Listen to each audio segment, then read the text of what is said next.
You ask Tiger to solve. This deals with linear equations with one unknown.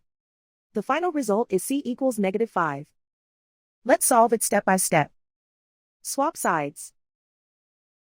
Group all constants on the right side of the equation. Subtract 5 from both sides. Group like terms. Simplify the arithmetic.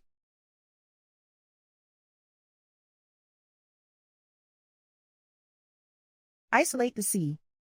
Divide both sides by -4. Cancel out the negatives. Simplify the fraction. Move the negative sign from the denominator to the numerator. Find the greatest common factor of the numerator and denominator. Factor out and cancel the greatest common factor. And so the final result is c equals -5.